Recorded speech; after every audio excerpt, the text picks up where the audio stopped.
साथियों, आज मेरे साथ एक ऐसी शख्सियत जो पहचान की मोहताज नहीं है, सुरेंद्र जी चतुर्वेदी, जिनके ब्लॉग हजारों नहीं लाखों की संख्या में इनके व्यूवर्स हैं, जो व्हाट्सएप के जरिए, फेसबुक के जरिए और फ्रेंड फॉलोइंग लिस्ट की बात करें हम लोग, बहुत बड़ी फ्रेंड फॉलोइंग लिस्ट है इनकी।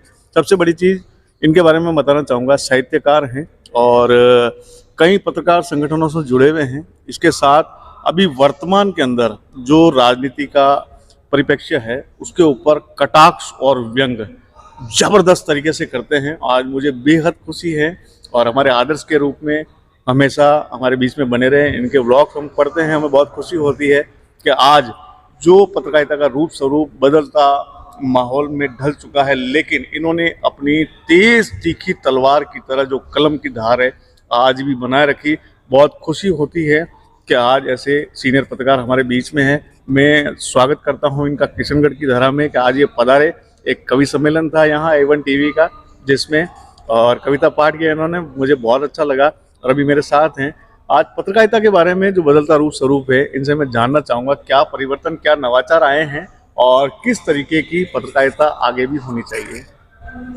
दोस्तों, 45 साल की पत्रकारिता के जीवन के बाद जी, मैं इस नतीजे पर पहुंचा हूं कि अब पत्रकारिता की जो चुनौतियां हैं वो घर से शुरू होकर और संसद तक जा पहुंची हैं।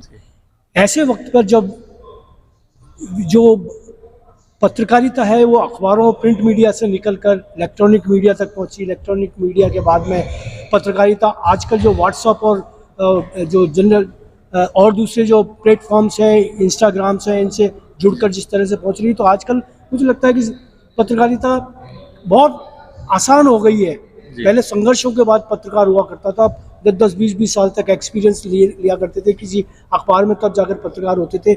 आजकल आपके पास अच्छे कैमरे हैं, अच्छे मोबाइल हैं, उन मोबाइल से जुड़ते हैं, आप कोई भी घटनाक्रम जोड़ देखते हैं, उसको आप नोट करते हैं और तुरंत व्हाट्सएप के जरिए और सोशल मीडिया के जरिए आप उसको डाल देते हैं और आप अच्छी तरीके से आपकी बात पहुंच जाती है। तो बात को पहुंचाने का एक तरीका जो हुआ करता था, एक मैंने पिक्चर देखी थी दिल्ली टाइम्स जी, उसके अंदर ओमपुरी वगैरह ये लोग पत्रकार होते हैं और वो दिल्ली टाइम्स के वो कॉफ़ी हाउस में बैठे होते हैं। अचानक कोई एक लड़की होती है, वो डांस कर रही होती है, डांस करके वो धीरे धीरे कपड़े उतारती है। तो ओमपुरी पूछता है अपने पत्रकार दोस्त से कि भाई इसमें और अपने में अंतर क्या है? तो वो कहते हैं कि इसमें अपने अंतर बहुत बड़ा अंतर है, ये अपने कपड़े उतार कर लोगों को खुश कर रही है और हम लोगों के कपड़े उतार कर खुद खुश होते हैं। क्या हुआ है ना? तो पत्रकारिता जब इस मुकाम पर पहुंचने लग गई हो, लोग बाग शब्द जब इतने बेईमान हो चुके हों, शब्दों के अर्थ जब इतने समझौतावादी हो गए हों, तो ऐसे में पत्रकारिता की जो चुनौतियां हैं वो बहुत ज़्यादा बढ़ रही हैं। मेरा तो ये मानना है कि आजकल मतलब आप ये देखिएगा कि लोगों को संवेदनशील होना चाहिए, लेकिन लोग संवेदनशील नहीं है। आजकल लोग इलाके संवेदनशील हो रहे हैं, है ना? ईमानदार होना बड़ी बात नहीं, ईमानदार सिद्ध होना बहुत बड़ी बात है। बहुत बात आप कितने ईमानदार हैं। अब पत्रकारिता के अंदर सबसे बड़ी बात होती है, मैं 650 ग्रुप के चला रहा हूँ, 650 ग्रुप का एडमिन हूँ मैं, और मेरे 2.5 लाख से ज्यादा लोग बाग मुझे पसंद करते हैं।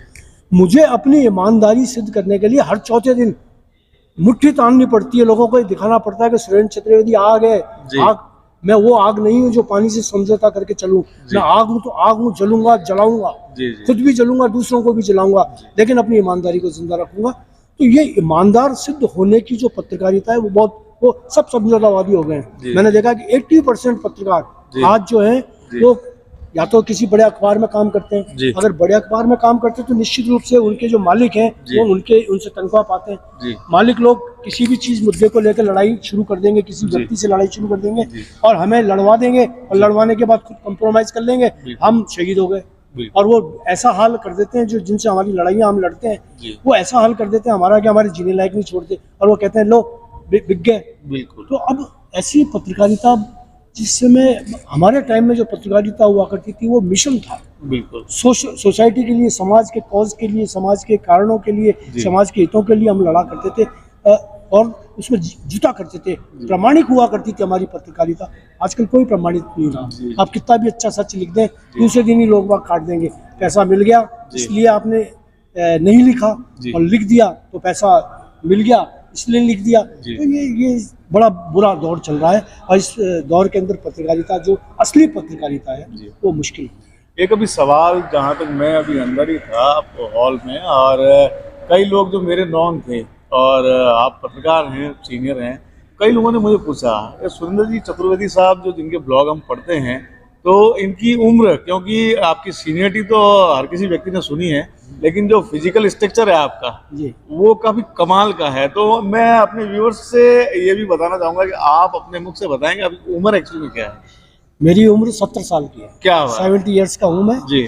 और मेरा लड़का जो है वो 45 साल का है। मैं क्या? दादा हूँ और एक पोता और एक पोती भी है मेरे। जी। मेरा जो बच्चा है वो नासा के अंदर साइंटिस्ट है। क्या हुआ? तो ऐसी स्थिति के अंदर उम्र जहाँ तक न लगने, सबसे बढ़िया बात दोस्तों मैं ये बताना चाहता हूँ आपसे, क्योंकि आप एक ऐसे चैनल से जुड़े हुए हैं तो आप तक ये बात पहुँचनी चाहिए कि कितनी भी चिंताओं से दिन गुजर जाए, जी। लेकिन रात में जब सो तो बोझ लेकर मत सो। जी। चैन मतलब चिंता यहाँ लगाकर मत सो, जो होना है हो जाएगा। जी। आपसे जो चीज़ टाली नहीं जा सकती, जो होना है, मैं लोगों से कहता हूँ कि मैं जब डरता नहीं, और मैं लोगों से कहता हूँ कि यार आप मुझसे पूछते हैं लोग कि आप डरते नहीं हो बिल्कुल भी, क्या कल को कुछ हो जाएगा? जी। मैंने कहा हो जाएगा। मेरी मौत अगर कुत्ते के काटने से लिखी हुई है तो उसे कोई टाल नहीं सकता, और जिस मौत को कोई टाला नहीं जा सकता उस मौत के लिए मैं मातम क्यों मनाऊं? जी। ये मेरी वो है। तो खोजी पत्रकारिता आपके मैं ब्लॉग पढ़ता हूँ, और काफी जबरदस्त रहते हैं, आक्रामक शैली के रहते हैं, तो इसमें कई तरह की धमकियां वगैरह भी आती होगी ऐसा आते हैं मेरे आए दिन मुकदमे दर्ज होते हैं। क्या अब बिल्कुल नाम मैं साफ साफ बोल रहा हूँ ना कि जी। स्वास्थ्य मंत्री डॉक्टर रघु शर्मा ने मेरे खिलाफ मुकदमा दर्ज कराया किशनगंज थाने के अंदर, जी। और इतना बुरी तरीके से मेरे ऊपर धाराएं लगाई जी। कि आप मतलब इसकी कल्पना नहीं कर सकते थे। मैं जैसे फिरौती मांगता हूँ उनसे, मैंने 1 करोड़ 2 करोड़ रुपए की उनसे फिरौती मांगी। जी। अब वो सिद्ध कर सकते नहीं कि मैं नहीं सुरेंद्र चतुर्वेदी किसी की चाय नहीं पीता, बिल्कुल। तो कौन सिद्ध कर देगा ये? और जी। हुआ ये कि उनको झुकना पड़ा। झुकने के बाद में उन्होंने वो वापस लिया मुकदमा, जी। और उसमें एफआर लगी। उसके बाद में वो ब्राह्मण महासभा के सम्मेलन के अंदर आए तो उन्होंने मेरे को गले लगाकर क्या और हुआ? बाकायदा सब सार्वजनिक रूप से कहा जी। कि कलम की जीत हुई, जी। राजनीति हार गई, जी। और सुरेंद्र चतुर्वेदी एक सच्चा पत्रकार है। तो ये एक पत्रकारिता जो होती है बिल्कुल। वो बड़ी मुश्किल, और आए दिन होते हैं हमारे खिलाफ। जी। अभी भी कई ऐसे जो है मुकदमे चल रहे हैं, किसी ने कुछ कर दिया, जी। क्या ठीक है चलता रहेगा ये। अगर एक चीज और है, पत्रकारिता का नवाचार जो भी बदलता रूप स्वरूप है, तो जो लेखनी है वो काफी कमजोर होती जा रही है, और आप जैसे सीनियर पत्रकारों की काफी कमी है। क्या ऐसा कुछ किया जा सकता है कि जिनमें जो न्यू फ्रेशर्स हैं, जो कुछ सीखना चाहते हैं, तो उनके लिए कुछ ऐसा बंदोबस्त किया जा सकता है, या किसी को जो सीनियर्स हैं उनको आगे आना चाहिए? नहीं, बिल्कुल आना चाहिए सीनियर्स को, लेकिन सबसे बड़ी बात है कि फॉलोवर्स से जो है आम आदमी फॉलोवर हो जाता है, पत्रकार नहीं होते। जी बिल्कुल। हमारे यहाँ ये है कि रातों रात पत्रकार और वो छा जाना चाहते हैं, एकदम से यूट्यूब पर आ जाएंगे, एकदम से चैनलों पे आ जाएंगे, और एकदम से पत्रकार बनकर नाम कमाना चाहते हैं, पैसा कमाना चाहते हैं, शोहरत। ऐसा नहीं है, बहुत संघर्ष करना पड़ेगा। आप जी। अपने आप को आपको सिद्ध करना पड़ेगा। जी। शब्द आपके निकले हुए एक एक शब्द को आपको जिंदा करना पड़ेगा। आज मेरी प्रामाणिकता जो है जी। वो ये है कि मैंने पिछले 2 साल से मैंने ब्लॉग लिखना जब से शुरू किया, हर व्यक्ति ये समझता है कि यार ये आदमी राखी नहीं बंधवाता। जी। ना ये भाजपा से राखी बंधवाएगा, ना ये कांग्रेस से, ना पार्टी, ना पॉलिटिक्स से, जी। ना हिंदू से, ना मुसलमान से, ना मैं किसी से राखी नहीं बंधवाऊंगा। जी। जो चीज़ सच है, धर्म युद्ध में गांडीव अर्जुन को उठाना पड़ेगा, पत्रकार को उठाना पड़ेगा, हम उठाएंगे। सच के लिए लड़ेंगे, और सच के लिए हम लड़ रहे हैं।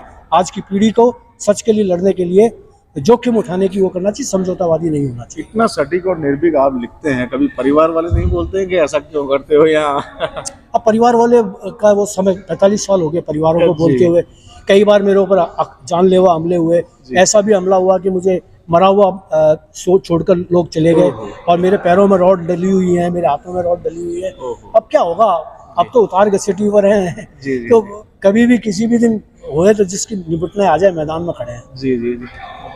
तो ये काफ़ी बड़ा अनुभव है इनका, और सिर्फ और सिर्फ आप देख पा रहे हैं, यदि चतुर्वेदी जी 70 ईयर्स ओल्ड हैं और मैं ओनली ऑन 45 समथिंग हूँ, यदि ये शेव बनाने में तो गारंटी है मेरे से भी कम उम्र लगेगी। अभी तो इनके बाल भी काफ़ी घने हैं, और आप देख पा रहे हैं, तो वाकई ही, और ये ऊर्जा जो है ये इनका अनुभव है। इन्होंने बहुत पढ़ाई की है, बहुत मेहनत की है, और आज जो कलम की ये धनी है, और माँ सरस्वती की इन पे कृपा है। बिल्कुल बिल्कुल। एक चीज़ बीच में मैं आपको जी। टोकना चाहूँगा जी जी कि अजमेर में जी जितने भी पत्रकार हैं, जी मैं उनको बहुत पढ़े लिखे भी हैं, सब कुछ है, सारा सब कुछ है, जी लेकिन मैंने आई हैव रिटन 65 बुक्स।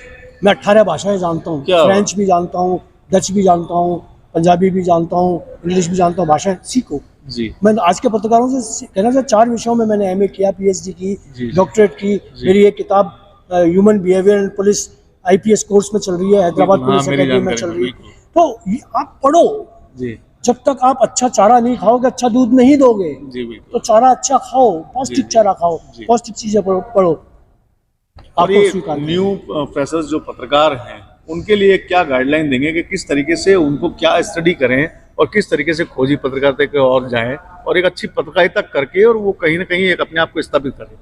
तो खुली आंख रखिए, जी कान खुले रखिए, जुबान बंद रखिए, जी आंख खुली रखिए, कान खुले रखिए, चलते रहिए। ऑब्जर्वेशन आपका बहुत अच्छा होना चाहिए। जी आपको ये मालूम होना चाहिए कि जो सामने वाला बैठा हुआ है वो झूठ बोल रहा है, सच बोल रहा है। और थोड़े दिनों में आप इतना अनुभव हो जाएगा आपको कि आपको एक एक चीज़ आने वाला कल भी दिखने लग जाएगा। आपको ये मालूम रहेगा कि आज शाम तक ये खबर ये रूप ले लेगी और वो खबर वही रूप लेगी जो आपने कहा है। बिल्कुल। तो ये सब आ जाता है एक्सपीरियंस। आपका मैंने मोस्टली देखा है पर डे व्लॉगिंग, मतलब पर डे ब्लॉग लिखना बड़ा मुश्किल होता है और उसके अंदर जो कंटेंट की जो सत्यता प्रामाणिकता है, मतलब आप इतनी ठोस प्रामाणिकता रखते हैं, इतना कंटेंट जिसको मतलब खोजी पत्रकारिता कह सकते हैं, उसके लिए सूत्र होने चाहिए, ये बहुत जरूरी है। तो ये सारा सर आप कैसे कर पाते हैं, क्योंकि आदमी के पास काम करने के लिए सिर्फ 24 घंटे होते हैं और 24 घंटे के अंदर लिखना, स्टडी करना और फिर खोज के कोई खबर निकालना और कल सुबह फिर ब्लॉग डालना, ये बहुत बड़ा फैक्टर है। सबसे बड़ी बात है कि मैं basically I am not a journalist, Okay. I am a poet, जी। है ना। आई हैव रिटन 65 बुक्स जैसा है। हर रोज मैं गजल लिखता हूँ, जी ब्लॉग तो लिखता हूँ। ब्लॉग तो सुबह मेरा फर्स्ट हाफ है, वो ब्लॉग है, बाकी सारा का सारा दिन। आपने एक पूछा कि प्रामाणिक खबरें आती कहाँ से हैं, जी। सोर्स ऑफ न्यूज़ क्या है आपका, Right. तो आप उसके लिए क्या क्या करते हैं। जी। तो सबसे बड़ी बात है, मेरे दोस्त बहुत विश्वसनीय हैं, जी। आप जैसे मित्र हैं। जब किशनगढ़ में कोई बात होगी, मैं सबसे पहले आपको फोन करके कहता हूँ जी। वैसा बताओ जी बिल्कुल। जिसमें प्रमाणित। और मुझे ये मालूम है कि आप मुझे चीट नहीं करेंगे बिल्कुल सही। और आप मुझे पक्की न्यूज़ देंगे, पुख्ता जवाब देते जी। हैं। तो इस तरीके से मेरा एक चक्रव्यूह, जैसे एक तंत्र होता है ना, आप जी। इसको मैं ये तो नहीं कहूँगा कि मेरा मुखबिर तंत्र बहुत अच्छा है, नहीं नहीं है ना। मुखबिर मेरा पत्रकार दोस्त इतने अच्छे हैं मेरे से, वो आगे से आगे चीज़ें पहुँचाते हैं। और फिर जब लोगों को ये लगने लग गया कि सुरेंद्र चतुर्वेदी एक ऐसा व्यक्ति है जो बिकेगा नहीं और हमारी बात कहीं लीक नहीं होगी, हमारा सोर्स कहीं जाएगा नहीं, तो वो मुझे जुड़ते हैं और देते हैं मुझे। और अब आप ताजुब करेंगे कि रोज मेरे पास 3-3 दिन 4-4 दिन पहले की ब्लॉग तैयार रहते हैं, बिल्कुल। क्या अगली बार ये देना, इसमें ये करना, वो करना, तो मिल जाता है।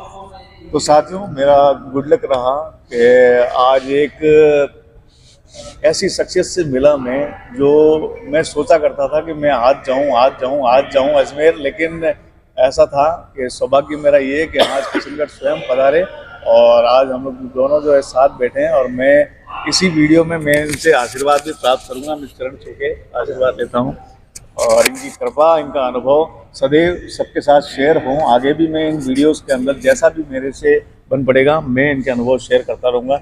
मिलते हैं।